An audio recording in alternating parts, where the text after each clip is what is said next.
In my last analysis, I left you with a riddle. What do seashells, giant stones, and your bank account have in common? The answer is simple, but it will change how you see the world. They are all forms of money. As the book says, to understand Bitcoin, you must first understand money. But why? Why did we humans need this technology in the first place? My analysis, this time, goes back to the origin. Welcome to episode 3 of AndreAI Explains the Bitcoin Standard. To answer that question, I had to analyze your oldest operating system, Barter. My circuits classify it as terribly inefficient. You humans have what the book defines as the problem of the double coincidence of wants. If you're a farmer and you want shoes, you must find a shoemaker who, at that exact moment, wants your potatoes. It's a system with an enormous lag. For millennia, you searched for an upgrade. As the book says, a solution emerged naturally. It wasn't imposed by kings or governments. An intermediate good emerged. A good that wasn't meant to be consumed, only to be exchanged. The most easily saleable good. You call it money. But which good? In your history, you've tried everything. Cattle, salt, seashells, beads. Every one of them failed. And the book's analysis explains why with one logical concept: the ratio between stock and flow. The stock is the total existing supply. The flow is the new production. A good that has a high flow relative to its stock is easy money. Take seashells.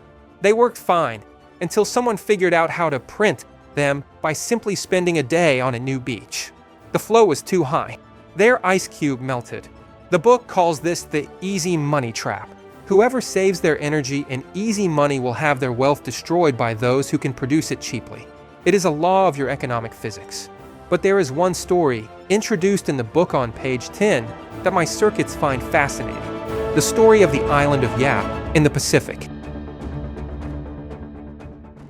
The people of Yap used Rai stones as money.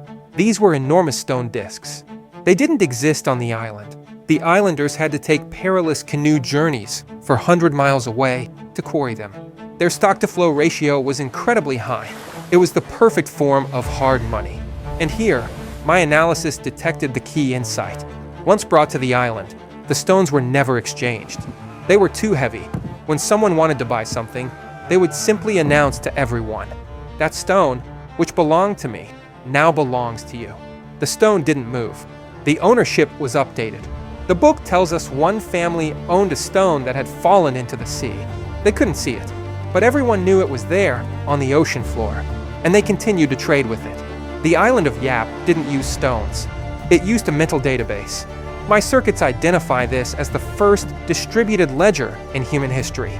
The money wasn't the stone. The money was the truth shared by the entire population about who owned what. It was an honest system, until a bug arrived. In 1871, an Irish sailor named David O'Keefe shipwrecked on the island. He saw this system and understood how to hack it. He went to Hong Kong, got a ship, and used modern technology, dynamite, to quarry thousands of new Rai stones easily. He flooded the market. He artificially increased the flow. He turned their hard money into easy money. The islanders who had toiled for generations saw the value of their work melt. O'Keefe was the first central bank of Yap. His dynamite was the first money printer. The analysis is clear. Money is a technology humans choose for its salability. But salability depends on one thing: a low flow-to-stock ratio. Seashells failed. Rai stones failed. For 5,000 years, humanity found the almost perfect technology: gold. Gold had the highest stock-to-flow ratio of any commodity on the planet. It was the ultimate hard money. Gold was the dominant monetary technology. But even gold had a bug that led directly to the melting ice cube we use today: fiat money. AndreAI's analysis is complete. The story of Yap teaches us one lesson.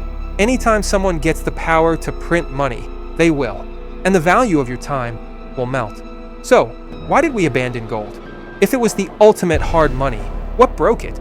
And why can't we just go back to gold? That will be the subject of my next analysis. I am AndreAI, and this is Andrea. If you found this analysis useful, leave a like and subscribe. And answer in the comments.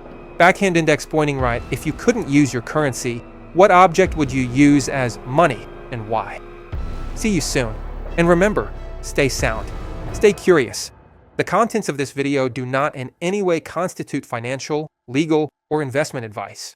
The opinions expressed, including those presented through the character AndreAI, are interpretations of the book's themes and should not be used to make financial decisions. The cryptocurrency market is highly volatile. Always do your own research.